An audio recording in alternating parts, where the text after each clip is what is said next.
name's Andrea Krajisnik. I'm a second-year pathology resident at Cedars Sinai Medical Center in Los Angeles, California. Hope you enjoy my talk. Hi everyone, today I'll be discussing eruptive keratoacanthomas, an interesting variant of a somewhat controversial diagnosis among dermatopathologists. But before I dive into the specifics of this, I'll start with some background on keratoacanthomas, or KAs in general. KAs are defined as common, rapidly growing squamoproliferative tumors. They're unique in their clinical behavior in that they frequently spontaneously regress without intervention. Histologically, many pathologists argue that they're indistinguishable from well-differentiated cutaneous invasive squamous cell carcinoma and are in fact a variant of squamous cell carcinoma. Research focusing on immunohistochemical analysis demonstrates that the origin of these tumors is from the hair follicle, and this is additionally supported by their pattern of clinical behavior. Several variants of KAs are described in the literature, and we'll briefly touch on each of these, but focus our attention on eruptive keratoacanthomas. In 1889, Sir Jonathan Hutchinson was the first to describe what we know today as KAs as a unique crateriform ulcer. Various case reports throughout history continued to comment on the same lesion in descriptive terms, focusing on its clinical behavior, and thus describing it as an atypical, self-limiting epithelioma. It wasn't until 1936 that the same condition was given the name molluscum sebaceum by McCormick and Scarf. But with no relation to molluscum contagiosum and the adoption by some clinicians of molluscum sebaceum to describe the lesions of molluscum contagiosum, Dr. Walter Freudenthal suggested KA as a suitable, descriptive, non-committal alternative. Finally, in 1950, Dr. Arthur Rock and the pathologist Dr. Ian Webster, who definitively recognized the benign nature of this histologically malignant appearing lesion, solidified the term keratoacanthoma. However, throughout history, this lesion has been referred to by a long list of other less popular names as well, some of which are shown here. And despite the recognition of this lesion dating back over 100 years, there remains significant controversy regarding its legitimacy among the medical community. Since Hutchinson's initial description of the lesion as a non-aggressive tumor, it has been considered as such, and the 2006 WHO describes keratoacanthomas as a subcategory of acanthoma. However, there have been cases of metastasis and even death associated with keratoacanthomas. And while some believe that KA is still a benign lesion with the potential to transform into squamous cell carcinoma, others have pushed the idea to consider this lesion a low-grade variant of squamous cell carcinoma. And in fact, in the latest edition of the WHO from 2018, the lesion was reclassified as a variant of squamous cell carcinoma. At the root of this controversy has been the lack of well-established histopathologic criteria for the diagnosis of keratoacanthoma. Additionally, with KAs originating from the hair follicle, they similarly cycle through different histopathologic stages over the course of their development, further complicating the issue. This controversy is significant as it carries implications for the course of management. Treating this lesion as a squamous cell carcinoma could result in aggressive surgical excision versus a much more conservative approach in a benign lesion which is expected to regress on its own. Similarly, if KA does not behave like it's supposed to, we run into the risk of allowing a potentially dangerous lesion to persist.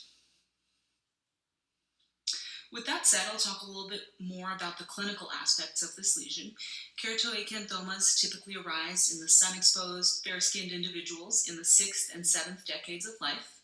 There are rare cases, often with syndromic associations, of KAs occurring in younger individuals as well, and there is a slightly greater predilection of this lesion occurring in men. 70% of lesions occur on the face, but the dorsum of the hands and forearms in men and legs in women are also common sites. And the etiology of this lesion includes common aggravating exposures, including UV and photon radiation, trauma, infection, and chemical carcinogens. Clinically, a mature solitary keratoacanthoma appears as a symmetrical, dome-shaped, umbilicated nodule with a hyperkeratotic plug in the center. Their size can be highly variable, ranging from a few millimeters to 20 centimeters, in which cases there can be some destruction of the underlying tissue. Here's a great example of a well-developed keratoacanthoma, which appears as a nodule with a central keratotic plug. It showed spontaneous complete regression 5 weeks later. They usually evolve fairly rapidly and progress through 3 stages, with the process from origin to spontaneous resolution occurring on average within 4 to 6 months. Subsequent formation of a hypopigmented scar at the site of the KA is also not uncommon. So as we mentioned, keratoacanthomas progress through 3 different stages, and these are known as the early proliferative, well-developed, and regressing stages. And here we have a nice clinical histopathologic correlate of the lesion in each of these 3 stages. In figure A, we see this papulonodular lesion with at least the implication of some central hyperkeratosis, consistent with the early proliferative stage. Histopathologically, this stage is defined as a symmetrical lesion composed of invaginations of interconnecting follicular infundibular type squamous epithelium. The cells contain a pale, glassy, eosinophilic cytoplasm with this abundant keratinization and the absence of an intervening granular layer. At the base of the lesion, there can be some mildly atypical keratinocytes, rare mitoses, and a dense mixed inflammatory infiltrate with intraepithelial microabscesses. This next figure shows the mature stage of the lesion, whose clinical presentation is similar to what we've discussed already. The histopathologic features of this stage include an exoendophytic squamous proliferation with crateriform architecture and central hyperkeratotic core. It's composed of large keratinocytes, again with this abundant glassy eosinophilic cytoplasm and small ovoid nuclei. Epidermal lipping is also characteristic at this stage. Lastly, we have the regressive or late stage, and clinically this is a progressively flattening hyperkeratotic lesion. It has an erythematous rim and fibrosis which gradually scars completely. Histopathologic features of this stage include a perilesional lymphohistocytic infiltrate and increasing fibrosis surrounding these irregular invaginations of squamous epithelium. The tumor is considerably thinner at this point and with fewer squamous lobules, as well as progressive loss of the core. The current WHO lists the 6 subcategories of keratoacanthoma shown here, though others have been described. And of these, solitary keratoacanthoma is the most common, and it presents with the classic findings that we've discussed so far. Subungual keratoacanthomas originate in the distal nail bed, usually of the thumb, middle finger, or big toe, and they can be locally destructive. They tend to be more aggressive than the same lesion at other sites. There's also several variants of keratoacanthomas that present with multiple KAs, including multiple keratoacanthoma centrifugum marginatum, which shows this persistent growth in an annular coral reef-like appearance, and these lesions can become very large, approaching 20 centimeters. Ferguson-Smith type keratoacanthomas were first described in Scottish families with an autosomal dominant inheritance pattern. The patients can have hundreds of keratoacanthomas. They appear on sun-exposed skin earlier in life, and each lesion would have the same features as you would find in a solitary KA. These patients have a chromosomal alteration on chromosome 9q22. Generalized eruptive keratoacanthomas of Grzyboski are exceedingly rare, and in this condition, patients have hundreds of thousands of small, well-demarcated papules, predominantly on unexposed skin. And while several different forms of KA are described here, what I want to focus on is a different variant that we've been seeing a lot more of in recent years. So I'll start with the case of a 70-year-old female with a history of hypertension and hypothyroidism. She presented on October 15, 2018 with chronic abdominal pain of 2 years duration and a 20-pound weight loss. Her workup included a CT abdomen pelvis, which showed mild proctitis, trace pleural effusions, and borderline cardiomegaly. EGD showed candida esophagitis and a duodenal bulb ulcer, and colonoscopy showed hemorrhoids and a small rectal prolapse. During the course of her admission, the patient developed shortness of breath, and a chest CT was subsequently ordered to rule out pulmonary embolism. No PE was identified, but a 7.5 by 4.9 centimeter mediastinal mass with associated lymphadenopathy was seen, and no parenchymal lung lesion was identified.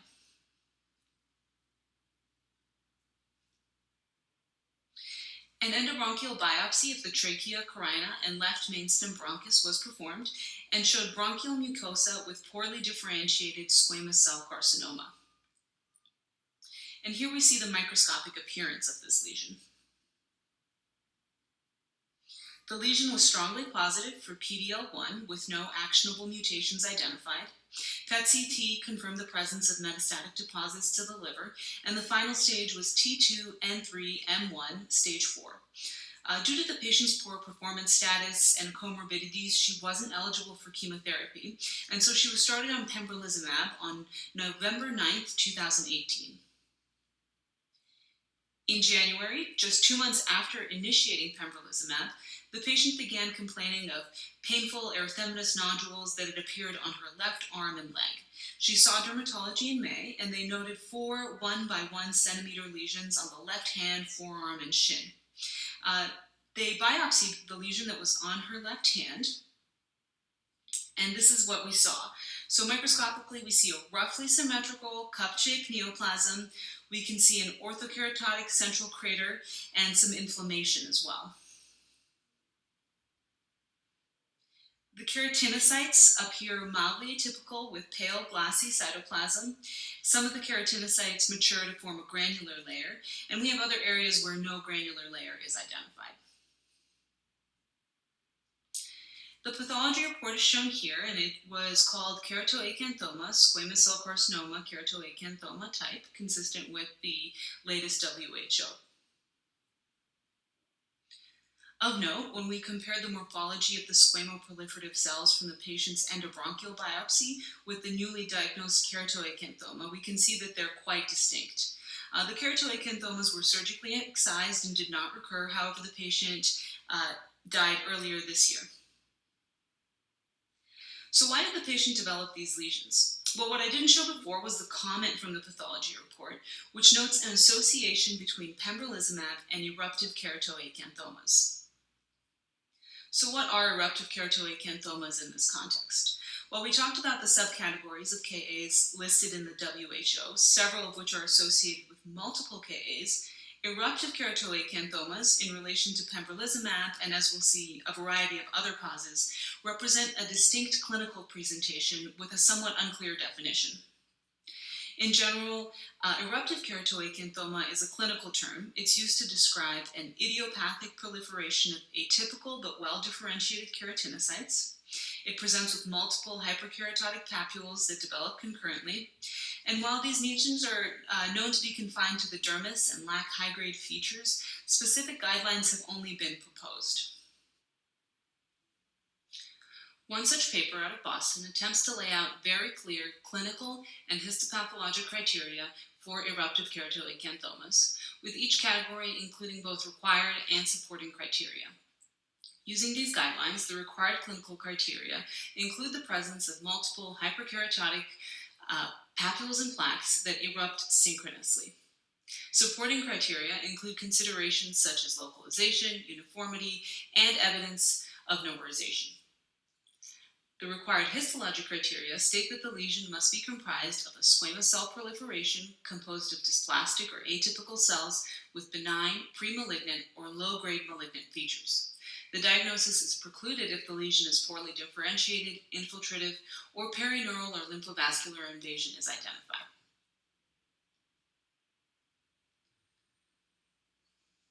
Using these criteria, the authors of the study were able to collect retrospective data on numerous previously diagnosed keratoacanthomas to see which qualified as eruptive, and attempted to identify specific etiologies for these lesions, as well as patient characteristics.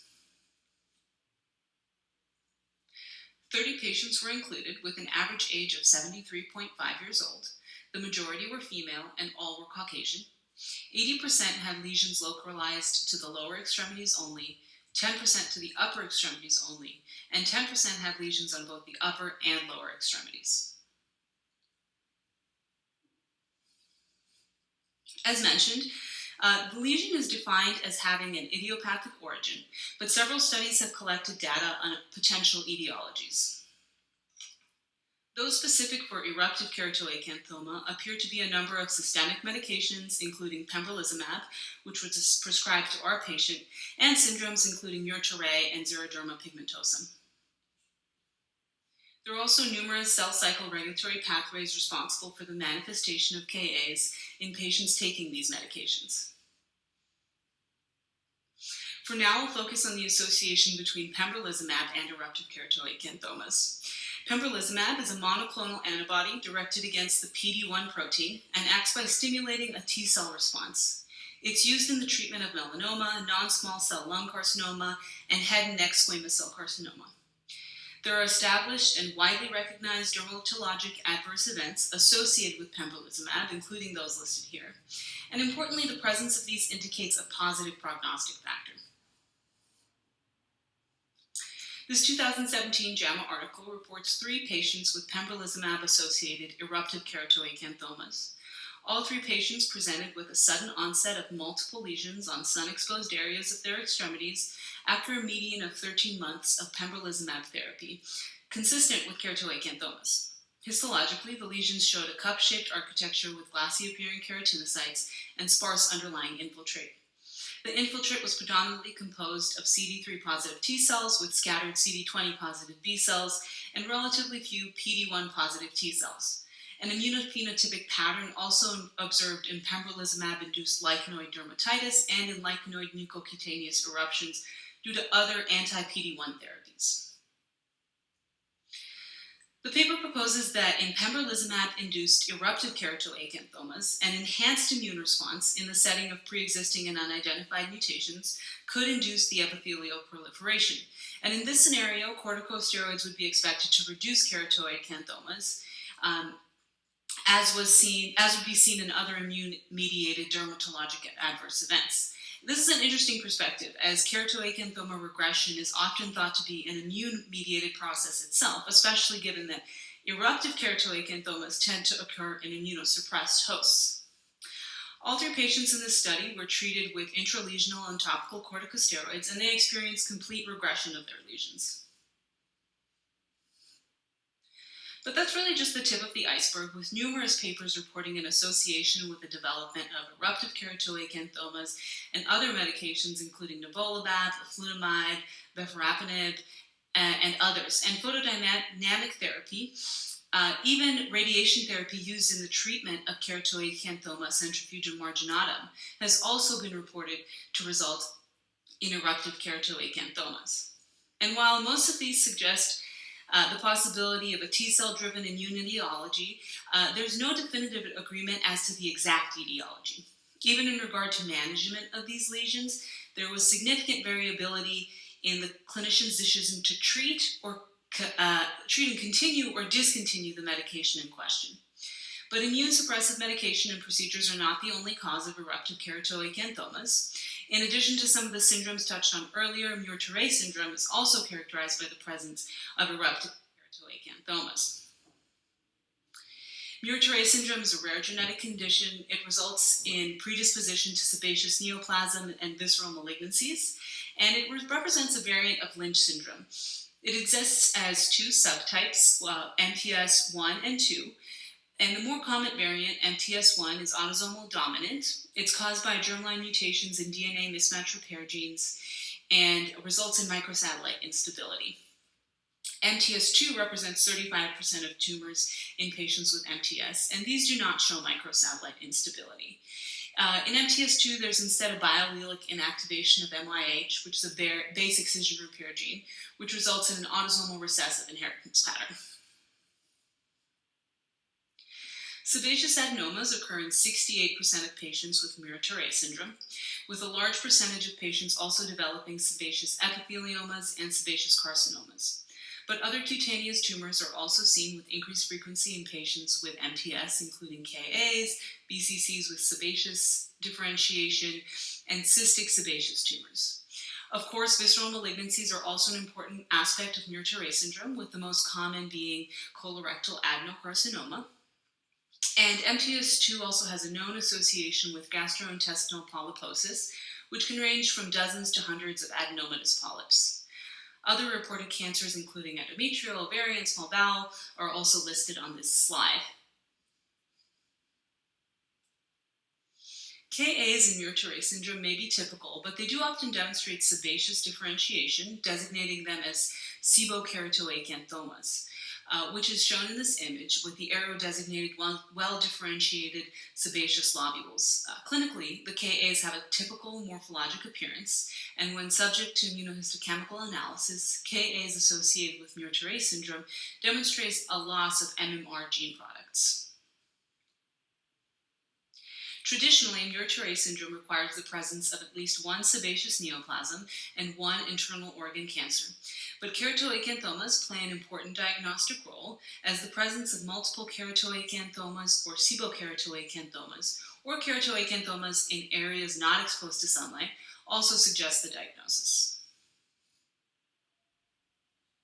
So with a better understanding of what keratoacanthomas and eruptive keratoacanthomas are, and the context in which they arise, we can ask ourselves some important questions. It's important to recognize that given the controversy of the diagnosis, the same lesion can be called squamous cell carcinoma and keratoacanthoma by different pathologists depending on their practice. In most instances, calling squamous cell carcinoma results in more aggressive management than the diagnosis of keratoacanthoma. But how strict should pathologists be with this diagnosis given the increasing evidence of associations with drug-related therapies and Muir-Torre syndrome? Is there value in distinguishing eruptive keratoacanthomas from the general category of squamous cell carcinoma, keratoacanthoma? And are there prognostic implications? How well can we even do this on the basis of clinical or histopathologic characteristics? Well, based on the literature, there is room to argue that the clinical and histopathologic manifestations of eruptive KAs can be distinguished from the category of KA-SCC, a point which might help guide pathologists to the most appropriate selection of terminology on a case-by-case basis. Certainly, the appearance of solitary versus multiple concurrently arising lesions can be an important clue. Additionally, it's critical to take into consideration any known medical and medication history when rendering a diagnosis. If the lesion occurs in a younger individual, that does tend to point to genetic abnormalities as the cause as well. And while not a consistent feature, we've also discussed that while solitary KAs occur on sun-exposed skin, eruptive KAs can also be found on non-sun-exposed skin, depending on etiology. And lastly, there's also certain histopathologic clues that can guide our diagnosis. The presence of a seborrheic-keratoacanthoma can point you to the sebaceous etiology of Muir-Torre syndrome cutaneous neoplasms. Additionally, the composition of lymphocytic infiltrate may also be helpful in the context of medical intervention such as Pembrolizumab therapy. So we can make this distinction, but is there any value in it? Well, what this comes down to is the expected behavior. The difficulty in labeling a lesion as a keratoacanthoma is that it implies benignity. However, as we mentioned earlier, there have been cases of metastasis and even death associated with keratoacanthoma, hence its categorization in the 2018 WHO. So it would be beneficial to know if eruptive keratoacanthomas behave more or less aggressively than keratoacanthoma in general. Unfortunately, there are a number of proposed limitations to this question. The first is the inconsistent use of keratoacanthoma among pathologists in describing the same lesion. This leads to inaccurate data about the prevalence of not only eruptive keratoacanthomas, but solitary keratoacanthomas as well. Another issue which we discussed is the lack of well-established clinical and histopathologic features for eruptive KAs. While some of the papers we discussed propose excellent recommendations for guidelines, these are far from widely implemented within the medical community. Compounding these issues is the belief by many that the rarely reported metastatic keratoacanthoma is in fact misdiagnosed invasive squamous cell carcinoma. Further research is required to gain a better understanding of these lesions, their true behavior, and to collect adequate data on their prevalence and etiology. Thank you for your time.